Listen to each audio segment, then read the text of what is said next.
Good morning, everyone. Welcome back to my channel.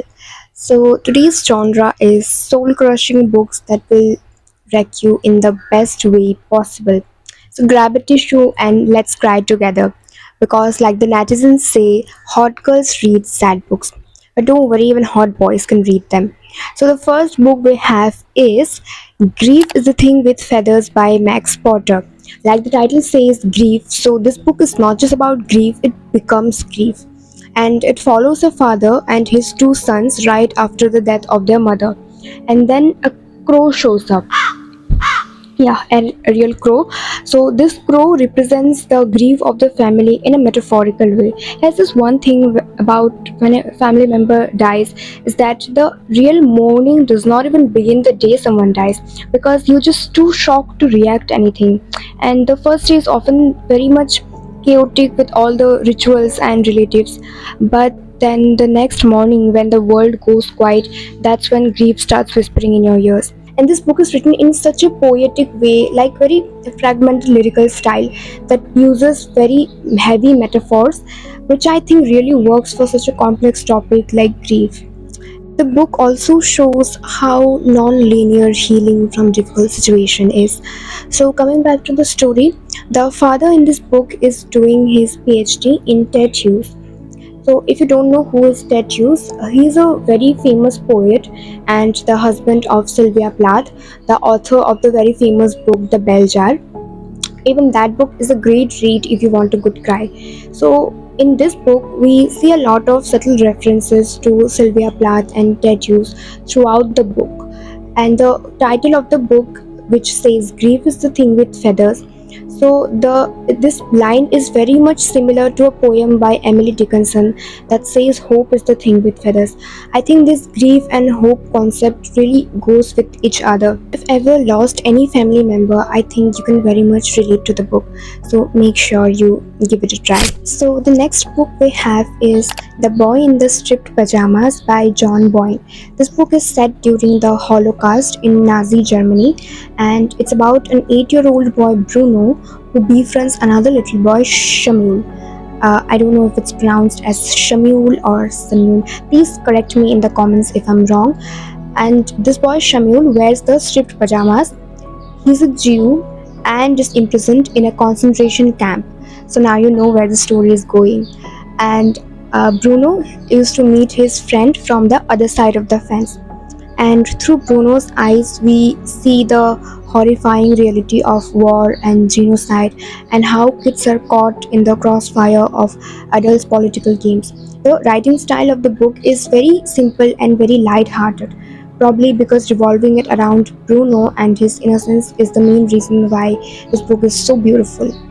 But the ending will really leave you numb, and I think this book is just perfect for the fans of historical fiction. So please give it a go if you're a fan of historical fiction. Next up, we have Black Beauty by Anna Sewell. So this might seem like a children's classic, but don't let that fool you.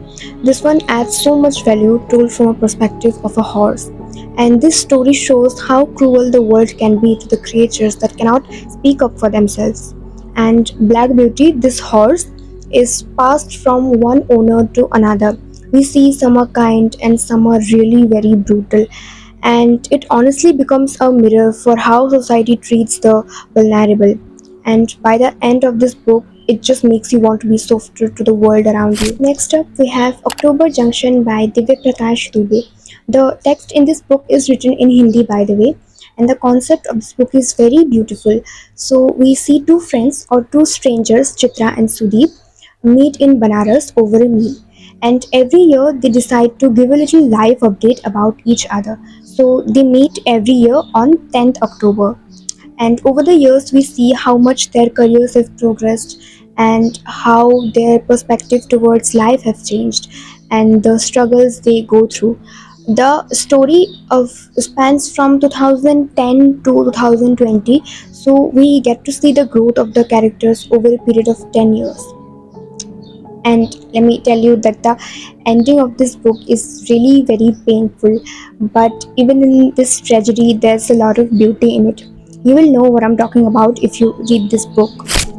The next book we have is A Man Called Ove by Fredrik Backman. So it's a different kind of sad. It's about an old man who has totally given up on life after the death of his wife until new neighbors and unexpected friendships slowly bring him back. And the love that he has for his wife is very beautifully portrayed in this book. And I feel somewhere this book feels like the animation movie Up. If you have watched that, it's not entirely similar, but some parts are.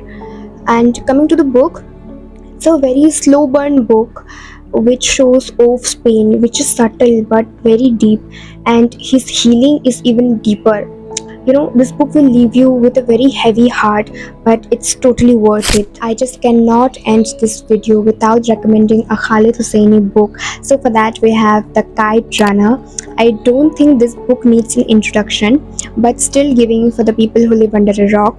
So this story is set in Afghanistan. It is about friendship of two boys, Amir and Hassan. So the story is about guilt and betrayal and war, and this book shows the political backdrop of Afghanistan's collapse from monarchy to Soviet occupation to the Taliban rule. This book is very beautiful and also will destroy you in the best way. So yeah, it's very sad kind of read. I mean, beautiful but sad read. If you happen to pick just one book from today's video, let it be this one. It's so good, you will love it. And that brings us to the end of this video. Thank you so much for watching, and I'll see you soon with another one. Till then, bye bye.